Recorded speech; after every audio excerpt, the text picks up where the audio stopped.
Football with Pascal. Yeah, we are back again. This is a new video, and there's of course a lot to talk about. The previous week, the game week that just passed, and some results, some reactions, a whole lot of things to talk about. Definitely, like we saw different performances, poor performances from Chelsea, good performances from Manchester United, and the like, poor performance from Liverpool as well. So we'll get to talk about it. The Leeds and Chelsea's game. Guy. I know, like Chelsea we collect. Yeah, we collect. Anyways, let's say there's a whole lot of things that needs to change with Chelsea. There's a whole lot of things that needs to change with the players. There's a whole lot of things that needs to change with the management as well. And then you're wondering what actually happened, what really transpired. Why did the players perform like that? Why did Mendy have to make such a mistake and all that? First of all, we should start with Tuchel's choice of 11. Gallagher, RLC, that's Ruben Loftus-Cheek. Loftus-Cheek starting on the right wing. Yeah, we saw him against Tottenham, and then it was like, that has become his natural position. But then it didn't really just work out well for him against Leeds. Leeds they were all over Chelsea right from minute 1 to minute 90. You could see them pressing, you could see them trying to win balls back, you could see them trying to reorganize themselves when they were being attacked by Chelsea. And then at the start of the game, where Chelsea was trying to like put themselves together, but then it just didn't work out, And then Conor Gallagher, he had a good game. His game with the ball was fine. His progressive passes, his attacking mindset and everything. So it was fine. But you know when a player is a good midfielder, but you cannot just put him alongside some other type of midfielders because they cannot function properly. Yeah, I think that's the problem Gallagher had. Like I said earlier, he had a very good game. But putting him alongside Jorginho, who is not the kind of DM that Chelsea needs at this time, was like exposing him. You could see Gallagher doing very well while he was trying to move the ball forward. But then there's this space that he leaves behind defending. The formation that Chelsea had was like two midfielders, and then you had to play pivot. You understand? So playing pivot with someone like Jorginho would definitely be difficult, except you had a Kante or a Kovacic. You understand what I'm saying? So that then Chelsea in general, they need a centre back, they need a centre forward, an outright centre forward. You could see that they needed somebody as a point man, even though sometimes it doesn't work out for them, but you see that they really needed it. So going for Aubameyang, maybe in my own opinion would have been Depay, but then Aubameyang is what Chelsea is going for, is what Tuchel seems to want. And then I think Chelsea needs a more defensive-minded centre midfielder, like a defensive midfielder. Someone like the Casemiro that Manchester United just got, someone like the Fabinho, someone that wins all the balls and then is able to just win the ball and then release the passes. Kante is aging. You see that he's played 2 games already and then he's out injured for weeks or days, as the case may be. But then you know that Chelsea needs somebody in the center of the midfield. Okay, that's for Chelsea. Newcastle, Manchester City. Before that game, I was wondering, guy, like, what did Newcastle do in the market?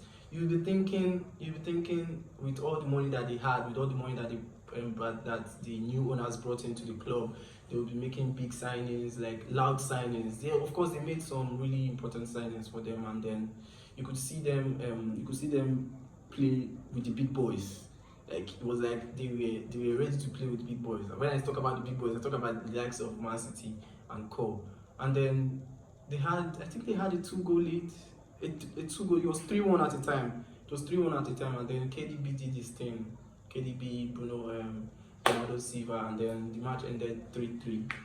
Like I said, everybody collected except for Manchester United. First of all, let's start with before the game, there were rumors that the fans were going to protest because they wanted the Glazers out and blah blah blah blah blah. And I think the Glazers were smart with the fans at some point, because bringing in Casemiro kind of lowered the tension.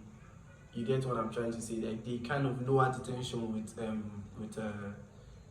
the fans, and then they saw Casemiro stepping onto the pitch just before the game, and then they were really all cheered up and all that. So Casemiro, official Manchester United player, he's left Real Madrid. Very emotional goodbye he had. You could see Carlo Ancelotti even tearing up and all that. But yeah, I think it's a good signing for them. And you'll be wondering, how does Casemiro blend into that Manchester United midfield that has Bruno Fernandes, McTominay, the Brazilian Fred, and then you are wondering, guy, how do we play him? Okay, Eriksen as well. Eriksen had a very fantastic game. You can see his contribution to the first goal, the Sancho's goal against Liverpool. It was a good game for Manchester United. I think the presence of Casemiro kind of gave them some positives. But you cannot take it away that they had a really good game. They had a very, very, very, very fine outing. Like, they pressed Liverpool from the beginning to the end. Liverpool were like, I'm believing that Liverpool would have thought, oh no, is this the Man U that we thought we were going to play?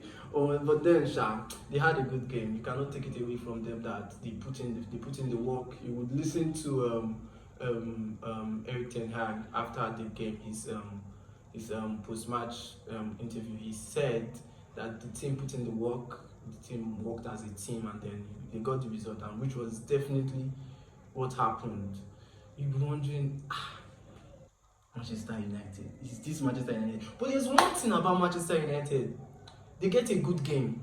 Like, they play a good game today, and then you are wondering, oh, Manchester United, they are back. Manchester United, they are back to their best and all that. And then the next game, everybody just catches a bug, and then you'll be saying, this was Eriksen of yesterday. This was Rashford this was Malaysia of the game against Liverpool. This was Martinez, Lisandro Martinez.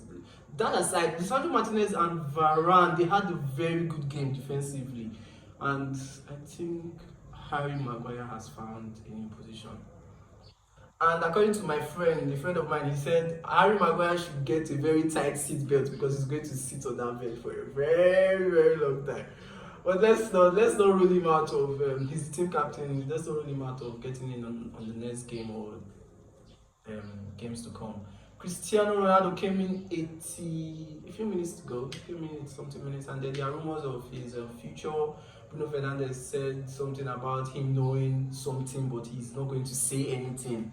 But then that Ronaldo is going to probably make the decision. Probably let's wait before the transfer window is over, then we'll get to hear something from Ronaldo. We saw some really fascinating performance over the weekend. But then there's going to be a lot to talk about. There's going to be a lot to discuss. And just as I'm talking to you guys now, I would want you guys to talk to me. And how would you talk to me on the comment section? I want to see you guys make your comments on the comment section. What do you guys think about the Casemiro signing? What do you guys think Chelsea needs? What do you guys think Tuchel is not doing that he needs to do? What do you guys think Liverpool? Yeah, Liverpool, they are yet to win a game. They've had 2 draws and a loss against Manchester United. I think they drew 2-2 against Fulham. They drew 1-1 against Crystal Palace and all that. So they definitely need something. Naby Keita is injured. Jurgen Klopp was talking about getting a new midfielder and all that. But let's see what's going to happen before the transfer. This transfer window is still very much open.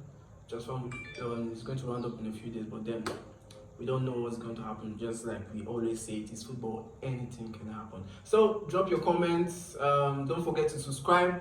Don't forget to click on the like button if you enjoyed this video. I'm sure you did. Just click on the like button, subscribe, and drop your comments as well. And don't forget to share. Click on the bell so you can put on your post notifications. So when I have a new video, you get to know. Alright, catch you guys in my next video. Bye.